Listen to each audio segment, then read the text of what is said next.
Welcome, everybody. Welcome to this session with the Real World VR. Just a couple of house rules or housework. There's a lady that's going to pass through the like a evaluation form. If you can just fill that in, if you like. There you go. It's a little board that's going to just be passed around. Right, and then I'd like to ask who's been at our stand, Micrographics, this is the VR stand, a couple of us, hands up. All right, okay, and okay, we can discuss that later, but great. We do have a stand in the corner where we actually show, right at the entrance of the main hall, where we show, you can experience what we're actually talking about now. So you're welcome to visit. Right, and then just another question, who's on the architectural field? Okay, so in mechanical, obviously, anything else? I think there's a student or two. Structural. Okay, interesting. All right. Okay, guys, so welcome and thank you. Hope you've enjoyed the day so far. I hope this presentation is also informative. All right, so I just want to introduce us. I'm Charles van der Merwe, and I've got the architectural background. So I'm going to basically talk about the architectural application with regards to virtual reality or VR. And then Carl van Rooyen is on the mechanical side, and we both work for Micrographics. We've got a company in PE, or an office in PE, Cape Town, and Johannesburg. Right. Okay, with that, I'm just going to hand you over to Carl. Cool. Okay, so great. Thanks, Charles.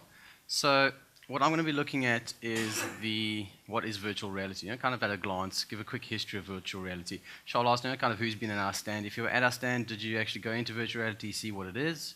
Kind of a show of hands who actually put the goggles on. Okay, great. Awesome. So anyone else here who hasn't been to our stand, have you actually had any experience with virtual reality, been able to use a device or two? Okay, great.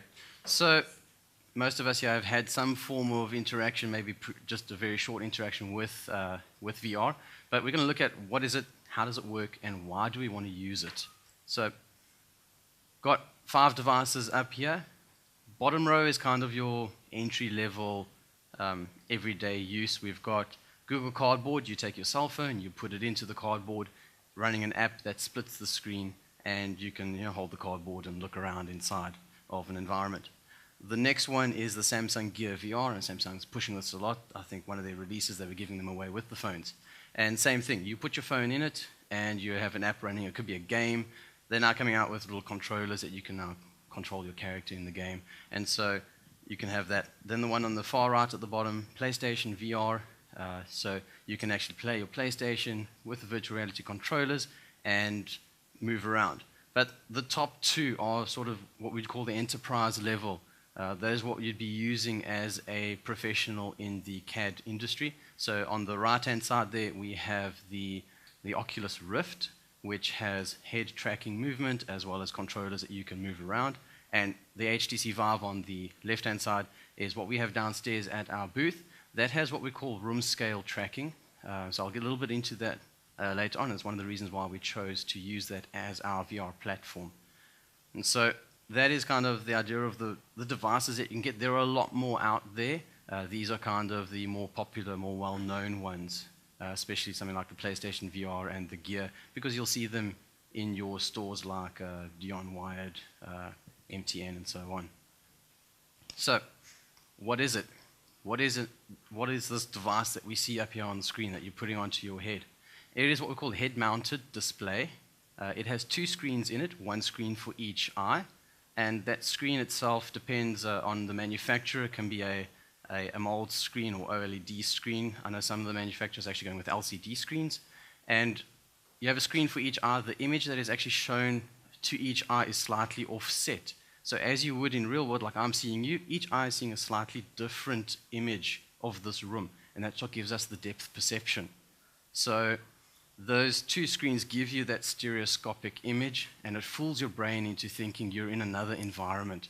And I've seen a demo where the guys had the HTC Vives on, 2 of them in a room with a stick, actual stick in real life, and that stick was tracked. So they threw the stick to each other. And the guy on the other side could watch the stick he is not seeing the physical stick, he's seeing a virtual reality stick in his headset, and it's able to be tracked to the point where you could catch something that is thrown at you. So the tracking, we have different options, or basically with the headset we're looking at, we have the tracking options. The headset itself is tracked by the two little base stations, so we see the base station here and one on the other side. That tracks the headset and the controllers. So you can walk around the room within a certain area, and you'd be able to be tracked with that motion. You can turn your head and it tracks the motion. So as I turn my head and I'm seeing this room turn around, you get the same thing inside of VR. And the controllers allow you to interact with objects. So those of you that were at our stand, we've got some interactive objects. You can put your hand out, click on a button, and something will happen. Or you can use the controller to teleport to move around your environment. So why would we use it? We would use it to immerse ourselves into our designs. So for the architects here, you can get into that building, you can get a feeling of the space inside the building. For the engineers that are here, a few of us that are here, you're able to get the machine in front of you and have animations applied to it, push a button and have the machine start to work. So you can view it, you can do things like design reviews in that. So you get that immersion. So this is quite a nice little image. What they've done at Autodesk, one of their VR centers, they've got a green screen. You stand in this little green room with your virtual headset on, and they film it with a camera that is able to overlay you and your virtual reality environment onto an output screen. So like on the screen here, you'd be able to see me interacting with my virtual world around me. So you get immersed into this full-scale world. So I'm going to hand over to Charles. He's going to explain on the architectural side how this would work and be implemented. All right. For the architectural side, okay, so it could also apply in any industry, steel, construction, wherever. But I'm going to focus on the architectural side. And with regards to architecture, there has been a lot of progression in how you would communicate your building to your customer or to internally with your peers. Now, with regards to, in the past, you had CAD drawings, 2D CAD drawings, no color, black and white, and then it kind of progressed to 3D drawings, perhaps some color, and this is basically, and the whole idea behind it is to communicate and visualize your intent to someone else, and it's a communication tool. And what VR now does for this industry is it just takes the communication or the visualization firstly to the next level. You basically can walk in your building.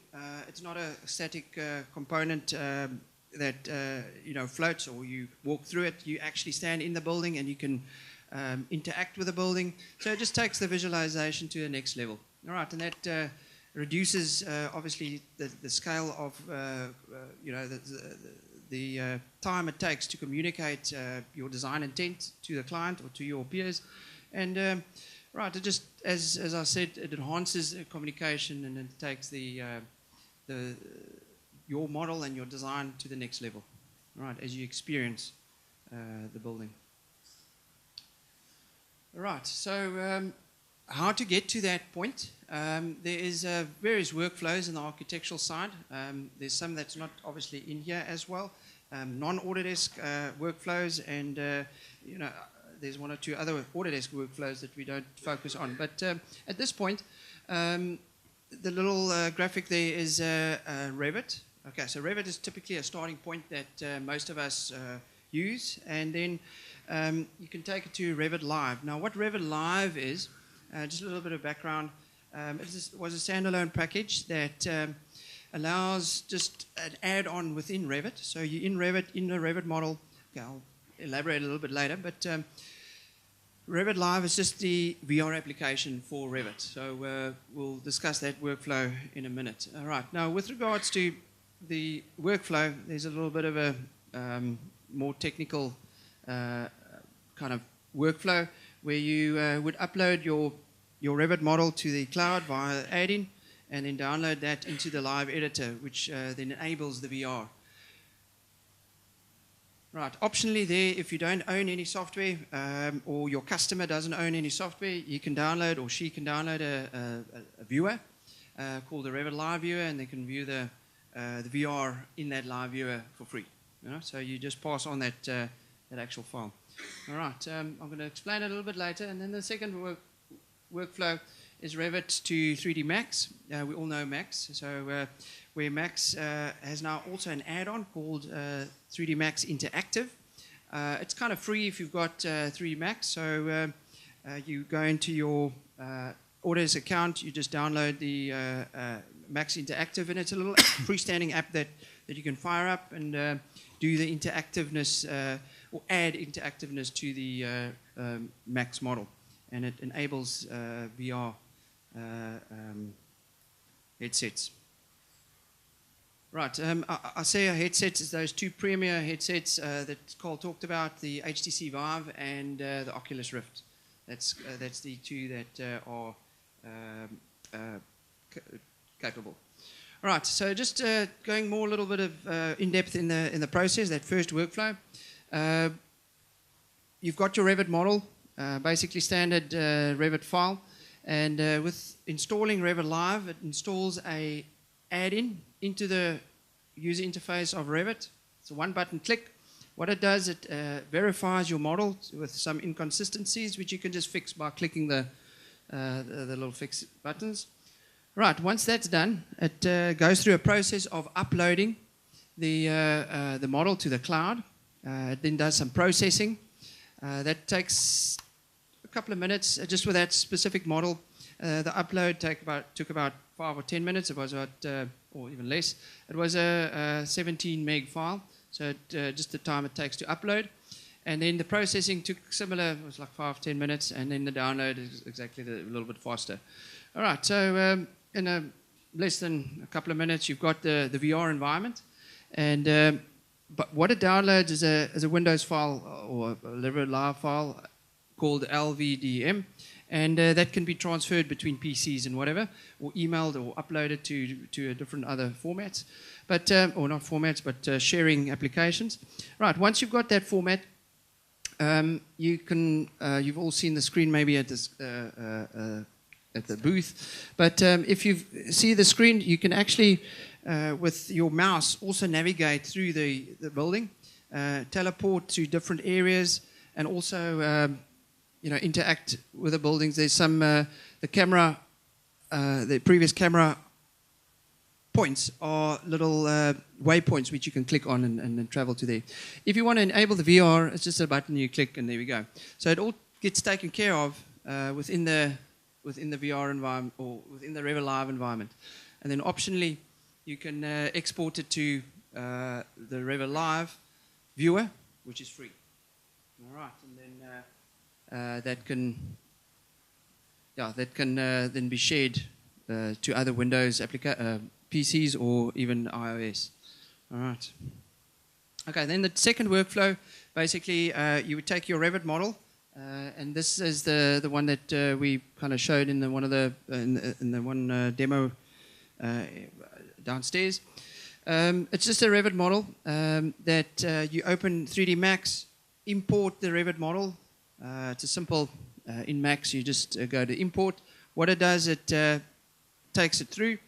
And what you then do, once it's in 3D Max, you can add, if you want, materials and different animations. Then you open up the other software, 3D Max Interactive, that free add-on. And you basically have two both side by side. You connect them firstly, and then you basically send your Revit, which is now a 3D Max model, into interactive, and then that enables the VR environment. Okay, so those two processes allows you to get into the VR environment. There's also another workflow which I'm not going to discuss, but it's from Max to VRED, which you can also do. VRED is more common in the manufacturing industry rather than in the architectural industry, but it could be done. Right, so with that, I'll just hand you over to Cole for the manufacturing workflows. Great, so virtual reality for manufacturing. We're going to look at a couple of areas here. Workflows, like Charles did. He mentioned VRED. VRED is one of the workflows that can go hand in hand for both because 3ds Max is a sort of common area with that. Sorry.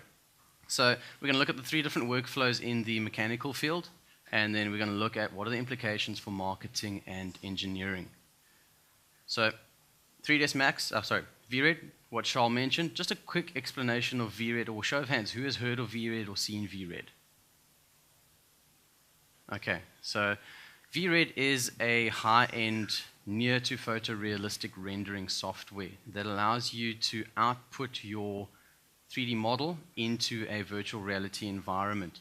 And VRED, there are existing demo sets that are out there that Autodesk supply as a start point for you to be able to bring in models. Now, in the case that we're using it downstairs, we have 2 sets of cars. The one car is actually in the demo set, and we have the second car that you see here, which is data that I have then replaced inside of that demo set. So you can swap out whatever model is in the demo set within VRED. And VRED allows you to add animations, and so you could walk up to a door, click on the door handle, step back, and have the door swing open on that car. There's also what we call touch sensors. Those are actually what help you select. So if you click on the door handle will be a touch sensor. And this can be expanded to things like car showrooms, where you would be able to have color swatches, pick a color swatch, and have the car change to that color swatch. So if you think of, let's say, interior design, you want to change the color of the walls, you'd be able to pick a color swatch and have the walls change color.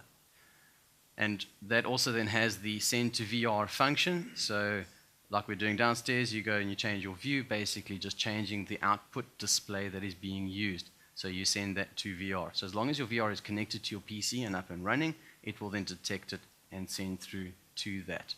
And so just to give you an idea of sort of a very quick imagery, this is something I actually did during the day today, just sort of a half an hour render. I played with none of the settings. I literally just set up a camera and I said render at 1080 for half an hour. And that was the picture that I ended up with. You can go into this, paint schemes, pearlescent glass. You can go and add all sorts of things in that. So VRED is quite a nice package for being able to do sort of high-end images. And so the workflows, VRED is part of 2 of the workflows, just hence why I'm doing a bit of an introduction. 3 workflows, they all start in Inventor, and our first workflow will be the shortest. Basically, if you're a designer and you want to quickly get your design into VRED and view it. So you might not be too sure, I'm designing a machine, is the button too far away from where the operator has to stand? So you go VRED Pro, open it up, import your Inventor assembly, so you can do a direct import from Inventor. It brings through the models. If you're using Inventor's Autodesk's shared libraries, it would bring through those materials as well. So you can then be in front of your machine, and you can, with your headset and your tracked controllers, kind of get a feel for, okay, how big is the machine? Can I reach into it? That would be a static machine. So that would take, you got your import time. Once it's in import, you basically go view, show in HMD, and you can then walk around. So HMD is head-mounted display, so I'm not going to mention specific brands there, but you can have it in the HMD. And so that is the quickest workflow, just to get a static model that you can then have a look at and teleport around. And from there, you can use VRED's functionality, like the animations, color, the VSets for the color swatches and the changing of variations. You can also change out geometry. So I had a good example. A couple of ladies were at the stand. They were asking about interior design. If you've got a chandelier, you could have a couple of models of chandeliers, and you can pick a chandelier, and it would change the actual model to a different chandelier. So you can get an idea of, okay, that's what it's going to look like in this room. Now, ceiling's too low, the chandelier's hanging down here. So you get that feeling of the depth and space. So once it's in VRED Pro, you can view it immediately, or you can expand on it and add animations and VSets. The second workflow uses 3ds Max. So here's where the sort of commonality comes in between the 2. You take it from Inventor, go to 3ds Max. Inside of 3ds Max, you can then adjust your materials, your cameras, animation, and the animation is the one thing that is important for this workflow, because you can actually bake your animations or set your animations in that 3ds Max file and send it through to VRED. So you can do the animation either in 3ds Max or VRED. And then from 3ds Max, you can go through to VRED and bring that information through during import. So for those of if you're more comfortable in 3ds Max, that's a nice workflow there for you. The third workflow is one of the popular ones we have downstairs, is from Inventor to 3ds Max, where you would be able to do all of your sort of your processing of the model in 3ds Max to make it look good.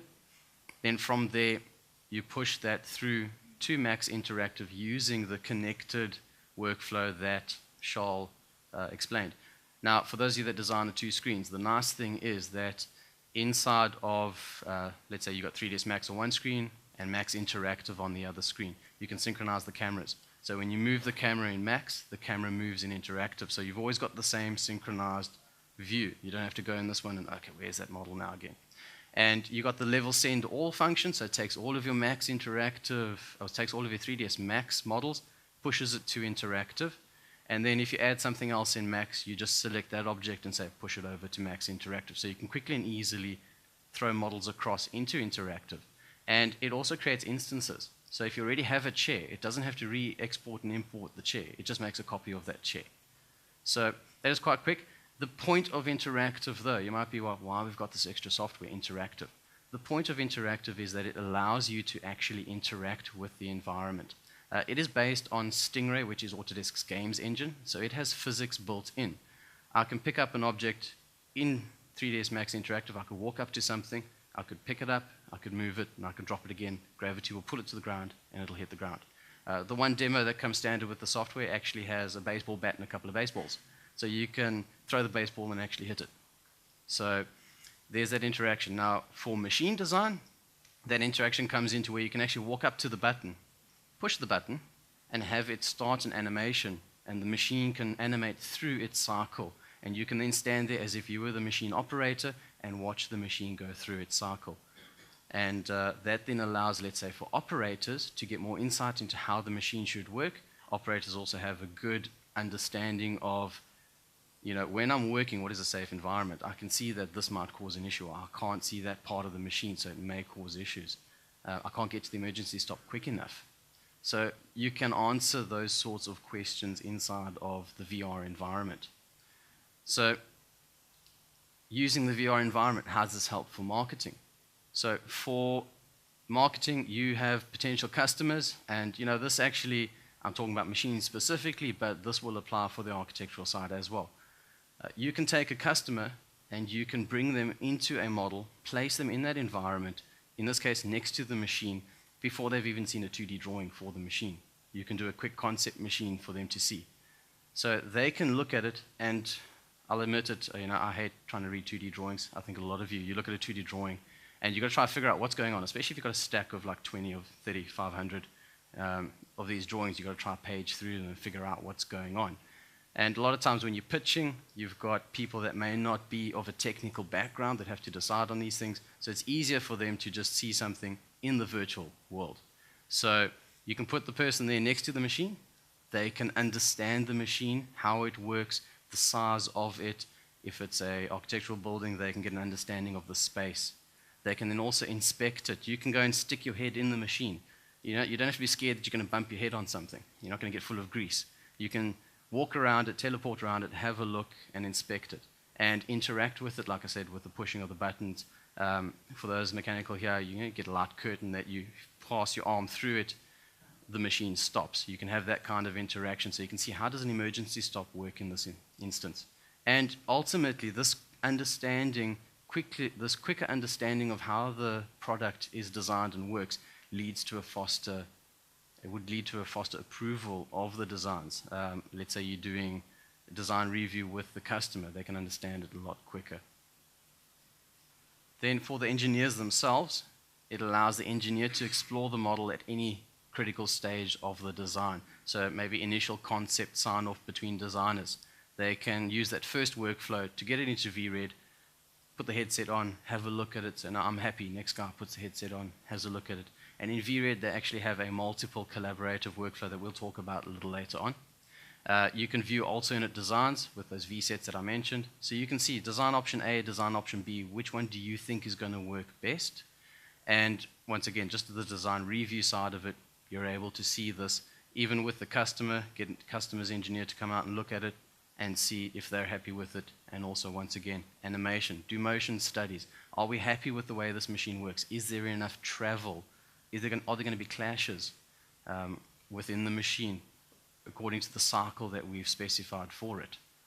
So the engineers can basically jump in and out of the model and view it at the different stages of design process. And then on the collaboration side, we are, how do we collaborate? So the whole idea here was, collaboration between the two different entities. You've got architectural, you've got manufacturing, and so we're going to just define collaboration a little bit here, because there are various levels, I believe, of collaboration. We've got interdisciplinary. You've got your mechanical aspects, your architectural aspects, and we can merge them into one VR environment. And you would be able to see, how does the machine interact with the building? Are there services nearby for the machine? Do we need to adjust, let's say, ceiling heights within the building? So you'd be able to walk around and have those two models together, like we have in our demo. We've got the machine inside of a warehouse. Then there is remote collaboration. This is what I mentioned with VRED. You are able to, inside of VRED, as long as you're on the same network. So nowadays with VPN access, you can VPN on a network, so you could have distributed offices, Cape Town, Joburg, Hong Kong, and you would specify the IP address of the machine that has started the session, and you would then join in. So you could have multiple designers, each with their own headset, multiple customers, each with their own headset, that can then look around inside the model and see each other. You'd have a little avatar, maybe it's a 3D scanned head that represents you, and you would be able to move around the model and actually shine a torch in a dark area and say, hey, come over here, have a look at this. You can have Skype set up on a headset and talk to each other. And then the future. What does the future hold for this? And I believe, being based on a games engine, this 3ds Max Interactive has basically come forward from a games engine. Everyone can play games online. So I see that it'll be possible in the future for an easier workflow to connect multiple people together, where they could join a session no matter where they are in the world. You'd set up a server you'd have a server that can run the environment, can run the model, and then everyone just joins in when they need to, and they can have a look at it. So it would become a much easier way to join in on the designs and have a look and do a design review. So just having a look at sort of collaborative workflow, I'm going to go through this one quickly. Both Inventor and Revit can pass through to 3ds Max, as we've discussed. And from there, you could take those two separate 3ds Max models and actually merge them into one 3ds Max model. Or alternatively, you could open up one 3ds Max environment and import both of the Revit and the Inventor models into that one environment. So you'd have both of them in there from this word go, and you'd be able to then start doing your sort of 3ds Max workflows with cameras, animations, materials. And then from there, you have the choice of either importing to VRED Pro or pushing it through to 3ds Max Interactive. Okay, so conclusion. I'm going to hand over back to Charles for conclusion. Thanks, Cole. All right, so as you can see, there's various workflows with regards to any industry, basically, and various combinations, and each one has got its skill level attached. There's one button solutions, there's a little bit more skill involved in others. So the whole spectrum is covered with regards to V-Ray, so VR.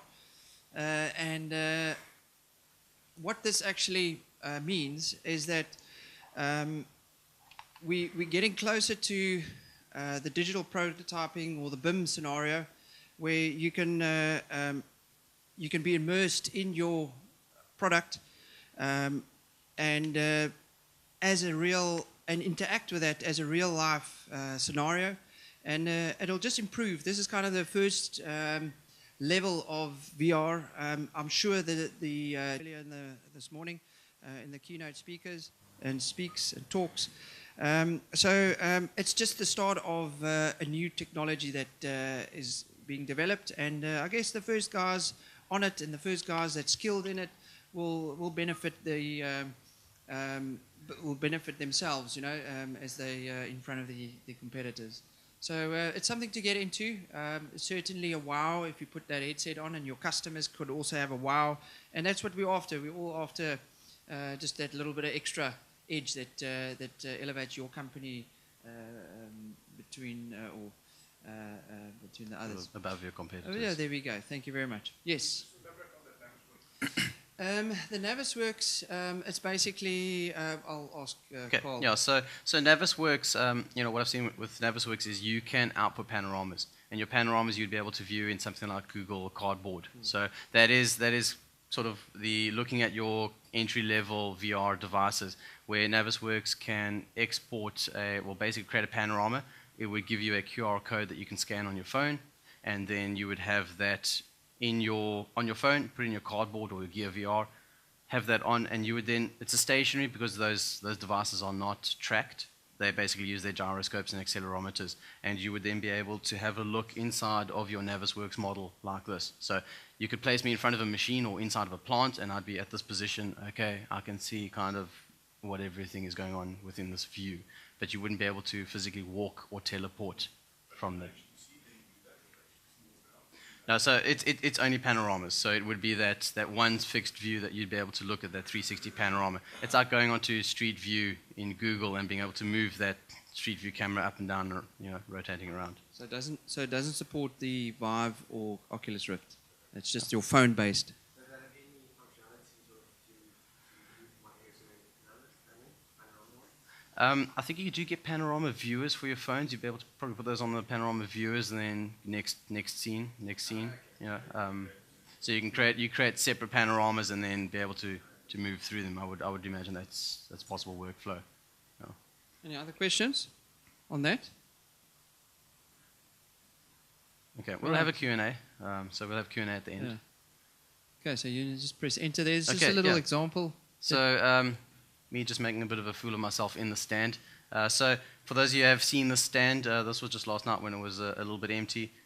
Just a quick 2-minute video clip for us to have a look. We can see what's happening here on the screen. I'll maybe just give a bit of a talk through what I'm doing. Teleporting around the model with my right hand, using the controller to be able to teleport. You get a little ribbon that lands, and you can move to that. Going up to the back of the model here, having a look at the screw drive that lifts the differential up and down. And you can see me moving around. I'm physically walking within the booth to be able to move and see some of these items. And so just teleporting around a little bit, having a look at the HMR. You can't really see it up on the screen, but there's a little bit of text on there. I think it says the brand of the HMR that's up there. And the machine itself, so there's a start button on the one side. I can hit the start button, and the animation starts in the model. Now, that's it. I stick my hand in the machine goes up, emergency stop, and it stops. Now I've got to go over to the left-hand side, push the start button on that side, and the machine can carry on with its cycle. So we can see, okay, so I'm doing an emergency stop there. Something's happened. There's something in the machine. Okay, maybe you clear it out. Okay, I'm going to teleport a little bit closer, start the machine again, and we can see the different components within the machine moving through the animation, through the different steps of the animation. So we've got the wrench tightening the nut on the top of the differential, and then the components, those move up out the way, and the differential is going to move down and move back out the machine. We've got some stairs in the mezzanine level. Stairs are a little bit tricky, but you can teleport around and just having a different look at the machine. You may have noticed I kind of stuck my hands out there. It's just kind of figuring out where I am in the environment, because you can walk around in the booth. And that's it, yeah. So the nice thing with the Vive headset is that it has what's called a chaperone system. You actually scan with the trigger where your safe area is. So we've scanned the perimeter of our booth. And if you get close to the perimeter, a virtual wall comes up in front of you that warns you. And the front camera, there's actually a front-facing camera. It kicks in, and you get a blue outline of everything. So if I walked too close to Charles, and that was where my boundary is, I'd be able to see an outline of Charles. And I'm like, okay, there's someone standing there. Maybe I must just step back. I'm getting to the end of my bounds. There's my couch. I don't want to fall over my couch. Yeah, so just sort of a little bit of punting of HTC Vive here. I'm not getting paid for this, but the next gen HTC Vive that's being released, I think it's either later this year or next year sometime. It's a PC-less version. So this, you can see I don't know if you can see it, but there's a cable sticking out down here by my legs, and that's attached to the PC. So this is quite a high-end computer that drives this. I say high-end, I think high-end to what most of us are used to. But they're looking at a PC-less version, so we're not keeping our fingers crossed for sort of CAD, but for, let's say, free viewers or light viewers, you'd be able to put that on and view it. I think they're aiming that one probably more at like media and entertainment, for being able to play games or watch movies, that sort of thing. Yeah, the significance of that is that you're not attached to something, so you can Yeah. actually walk in a bigger space, and the experience will, I guess, just be. No, it's be a little I think bit it's better. like a seated experience. There's no Okay. track, as far as I know. There's no tracking on that. But Okay. you're gonna have. It's kind of like going to be like the Gear, but it's going to have its own standalone built-in screens and all this processing. But yeah.